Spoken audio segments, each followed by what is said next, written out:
Hello, आज का जो प्लान बना है वो है हमारा एजुकेशन फेयर 2024 में जाने का, जो लगा है दिल्ली के प्रगति मैदान में। तो मैं घर से तैयार होकर के ऑटो में बैठ के पहुंच जाता हूं सेक्टर 15 के मेट्रो स्टेशन पे। फटाफट मैं मेट्रो में जाके अपना चेक इन करवाता हूं, पास होता हूं और मैं अपने ट्रेन की तरफ बढ़ता हूं, मेट्रो ट्रेन की तरफ। फिर अभी देखने को मिलेगा कि किस तरह के कॉलेजेस आते हैं, एडमिशन का क्या प्रोसेस होता है, तो ये सारी चीज़ें डिटेल हमें वहाँ जानने को मिलेगी। तो इस पर्पज़ से मेनली मैं जा रहा हूँ, ठीक है, कॉलेज फेस्ट के अंदर। तो थोड़ी देर वेट करते हैं, ठीक है, तो देखते हैं इधर उधर कुछ दिखता नहीं है, कोई नहीं होता है, खाली होता है। फिर इतने में मेट्रो आती है, बहुत लोग होते हैं। मेट्रो से बाहर देखते हैं एक जगह स्टेशन पे, तो ये दो दोस्त हमें मिलते हैं, पक्षी, ठीक है। और देखिए ये रेस लगाने की कोशिश करता, बहुत हद तक ये अपनी कोशिश करता, पर हम जीत जाते हैं इन द एंड, ठीक है। मेट्रो चलते चलते इधर देखिए, यहाँ पे दिखेगा आपको अक्षरधाम। अक्षरधाम से क्रॉस होने के बाद हम पहुँचते हैं अपने मेट्रो स्टेशन पे, वहाँ उतरते हैं। वहाँ से उतरने के बाद फिर चेकआउट करते हैं, मेट्रो को करते हैं हम बाय, और फिर हम अपने दोनों नन्हे नन्हे पैरों से आगे की ओर बढ़ते हैं। मेट्रो स्टेशन से चेकआउट करने के बाद मैं निकल जाता हूँ प्रगति मैदान की तरफ। तो वहाँ से मुश्किल से मुश्किल 100 मीटर की दूरी होगी। उतनी दूर पे जो एजुकेशन फेस्ट होता है, ऑलमोस्ट हम वहाँ पहुँच जाते हैं, जहाँ पे हमें कुछ इस तरह का बड़ा सा गेट देखने को मिलेगा। आपको देखने को मिलेगा 18 और 19 मई को ये लगा हुआ था, तो मैं तो आया था। नेक्स्ट टाइम जब लगे आप लोग ज़रूर आइएगा, न्यूज़पेपर में देखिएगा, आपको देखने को मिल जाएगा। यहाँ घुसते हैं, यहाँ पे हमें एक कार्ड मिलता है जो ऑलमोस्ट पास के जैसे होता है। फिर यहाँ से कुछ दूर के बाद हम लोग पैदल चल करके हॉल नंबर 12 की ओर पहुँचते हैं, जहाँ पे ये एडमिशन फेयर जो था वो लगा हुआ था। तो वहाँ पे जाने के बाद सबसे पहले मैं अपने आप को रजिस्टर करवाता हूँ। उसके बाद उस समय कम लोग होते, तो मैं आराम से पूरा एक बार देखता हूँ कौन कौन से कॉलेजेस आए हैं। सारे कॉलेजेस आने के बाद अब मैं एक एक करके सारे कॉलेजेस विज़िट करता हूँ। जिन जिन कॉलेज का मेरे पास कुछ का मेल आया था, कुछ का नहीं था, तो जो भी था उस हिसाब से मैं करता हूँ। इसके बाद हम लोग अटेंड करते हैं अपना पहला seminar. IISc IISc is a but of course it is difficult to get it. तो मैं चाहूँगा कि उससे बजाय आप मैकेनिकल को अच्छे इंस्टीट्यूट से कर लो और साइबर से ऑनलाइन एरोनॉटिकल की कोशिश करते रहो एंड देन बिल्ड अप करो। दूसरी बात ये भी है कि मैं एरोनॉटिकल में बच्चे को भी क्वेश्चन करूँ, ये ना ये वाले करियर्स माई माइंड और fantasy careers, artificial engineering aeronautical engineering, बच्चे जब छोटे होते हैं उनको मतलब होता है कि क्लाइंट के साथ करते हैं, लेकिन मैं एवरेज कॉलेज से करके और मैकेनिक का रोल प्ले करूँगा तो पता नहीं कितना मजा आएगा, जॉब समझनी पड़ेगी। तो अगर मेरे को ऐसा ऑप्शन मिले मैं जाके वहाँ के बच्चों से बात करूँगा और समझूंगा कि क्या मेरे पास जॉब की स्कोप है तो कितना है, नहीं है तो कितना। School of aeronautics Neemrana.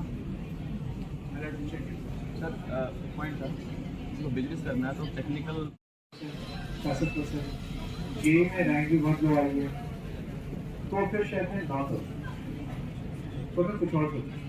नहीं सर, ये रैंक हमारी आ गई 97% है, 97 और 90 है इंटर प्लस के लिए। फिर तो आपको मिल जाएगा उसको। नहीं मिल गया है, थापर में मिल गया है सर।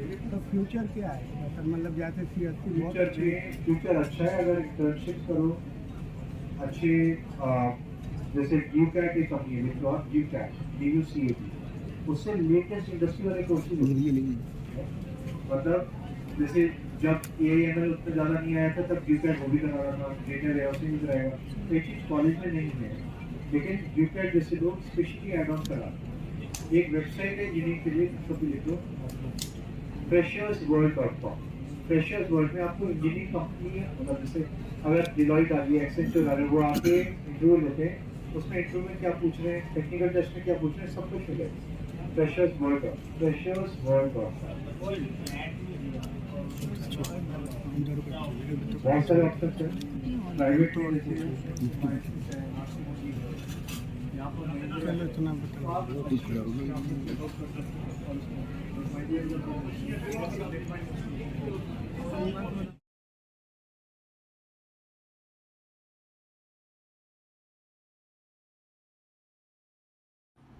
पहला सेमिनार होता है एंड अब थोड़ी देर में होने वाला है दूसरा सेमिनार, तो जिसमें जितेन चौहान, नितिन, मलिक। तो थोड़ा सा गैप होता है, इसी के बीच में बाहर निकलता हूँ और जो बाहर का सीन होता है इस बार पूरी तरह से चेंज होता है। अच्छी खासी भीड़ आई हुई होती है, ठीक है। मैं कैमरा को सही से पोजीशन नहीं कर पाया, इसलिए लोग नीचे इन लोगों को देख रहे हैं, हम पैरों को ज़्यादा देख रहे हैं। पर आप भीड़ देख सकते हैं, अच्छी खासी भीड़ थी। और ऐसे ही चलते चलते मैं पहुंचता हूं एक तरफ फूड स्टॉल की तरफ। अभी वहां पे फूड स्टॉल का रेट इतना ज़्यादा हाई था कि आई कांट इमेजिन, ठीक है। अभी मैं अपना कैमरा सही से भी नहीं रख पा रहा क्योंकि भीड़ इतनी है कि कभी कोई ठोकर मार दे रहा, कभी कोई। ये फूड स्टॉल के रेट्स अगर देखेंगे तो बहुत ज़्यादा हाई थे, ठीक है। और सोचना और खाना आसमान के परे था। आप देख सकते हैं जैसे कि चिली पनीर जो था 200 रुपये का, चिली चिकन 250 रुपये की पड़ रही थी, वेज नूडल्स जो थे वो 150 रुपये की थे और छोटे से कप में थे। तो इस चक्कर में हम कुछ खाते नहीं हैं, पर मेन्यू पूछ लेते हैं। इतनी देर में सेकंड सेमिनार स्टार्ट होने का टाइम और हम टाइम पे पहुंच जाते हैं। आई स्पेसिफिकली से कल भी मैंने यहाँ बोला था, एक स्टूडेंट आया हुआ था यहाँ पे, पेरेंट्स भी आए हुए थे, बोले कि हमको नीट करना है, कि हमको तो बच्चे को MBBS ही करना है, डॉक्टर ही बनाना है। अब वो बच्ची बेचारी वहाँ बैठी हुई थी, गुमसुम थी। बाद में पता चला कि उसका शायद 1 साल और ड्रॉप भी हो चुका है। शी इज अपियरिंग, बट उसके चेहरे पे एक टेंशन थी। तो उस बच्चे को इंटरेस्ट तो है मेडिकल करने में, हो सकता है उसका पैशन टूट गया हो एक ही अटेम्प्ट लेने के बाद, हो सकता है 2 अटेम्प्ट लेने के बाद टूट गया हो। तो what is your plan B?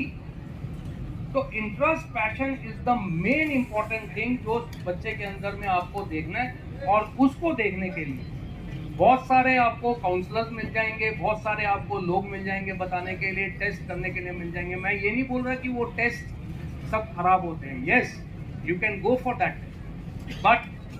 But माँ बाप से ज्यादा अपने बच्चे को कोई नहीं पहचान सकता कि उसका इंटरेस्ट और उसका पैशन। ये मेरा मानना है। एज अ पेरेंट मैं हेल्प ले सकता हूँ। आज मैं यहाँ आके आप लोगों को अपना एक्सपीरियंस बता रहा हूँ। मैं ये नहीं बोलूँगा कि मैं आपको ज्ञान दे रहा हूँ यहाँ पे, because I am not giving any ज्ञान।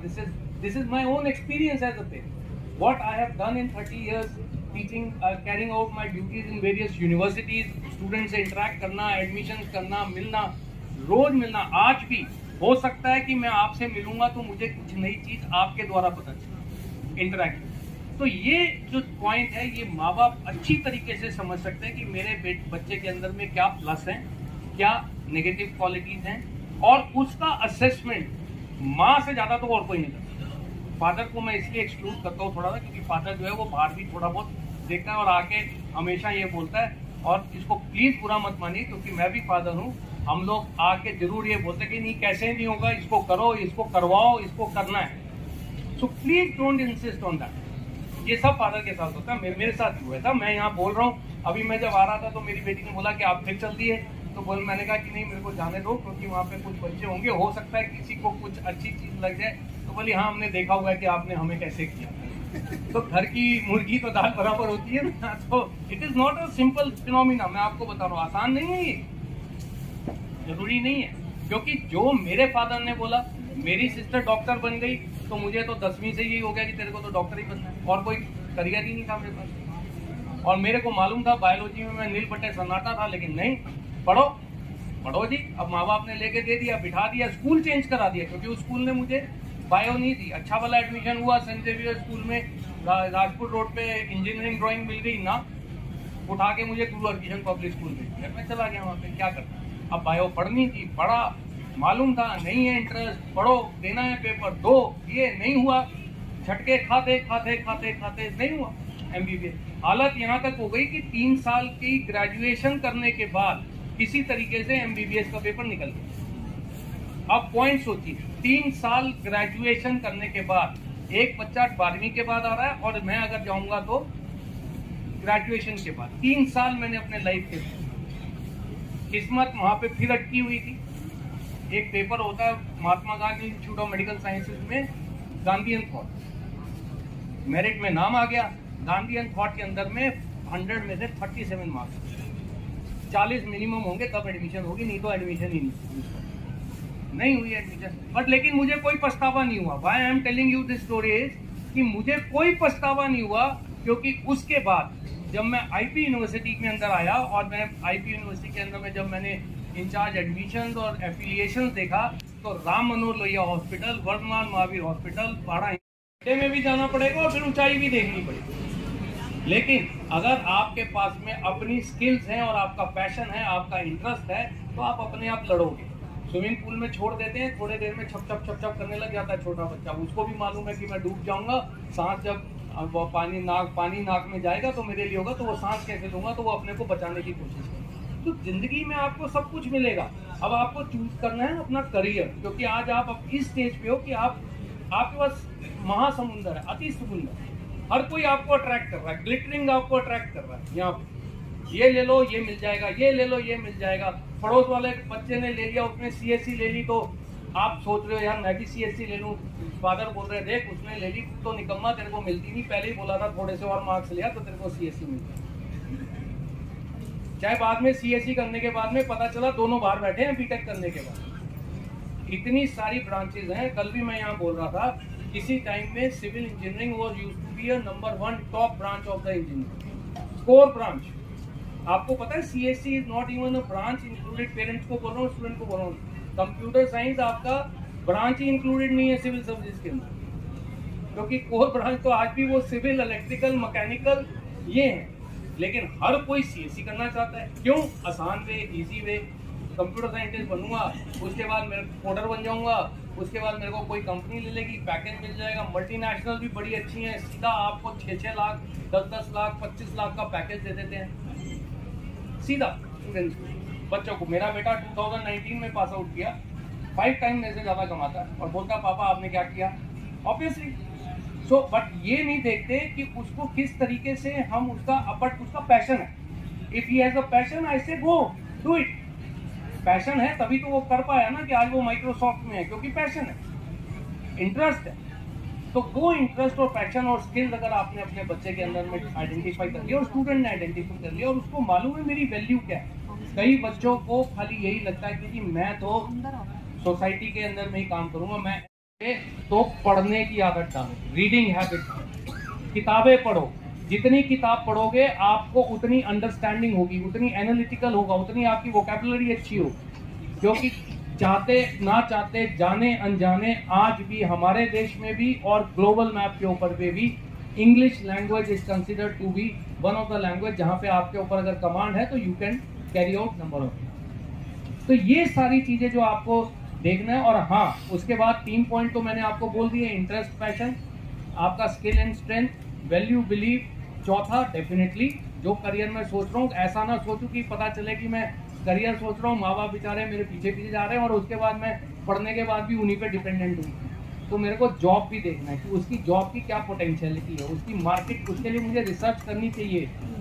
कोर्स कोई भी आइडेंटिफाई करने से पहले मुझे रिसर्च करना चाहिए कि ये कोर्स क्या आगे जाके मुझे क्या दे सकता है और क्या नहीं दे सकता। और वहाँ आपको चाहिए गाइडेंस आपके पेरेंट्स की, आपके टीचर्स की और आपके। जिंदगी नहीं चलती, पैसा तो कमाना ही है, आपको अपनी लाइफ करनी है। तो ये 5 चीजें जो हैं अगर आप आइडेंटिफाई कर लें और उसके बाद आप अपने कोर्स के साथ में करियर की तरफ चलें, तो मुझे नहीं लगता कि आने वाले टाइम के अंदर में आपको कोई स्टूडेंट को या आपको कोई प्रॉब्लम आएगी। और हाँ, हर किसी की डेस्टिनी डिफाइंड होती है, डेस्टिनी जरूर आपको मदद करती है, लेकिन मदद भी उसकी वही होती है जिसके पास में कुछ हुनर हो, चाहे वो जो लड़ना चाहे और सीखना चाहे, उसी को मदद करे।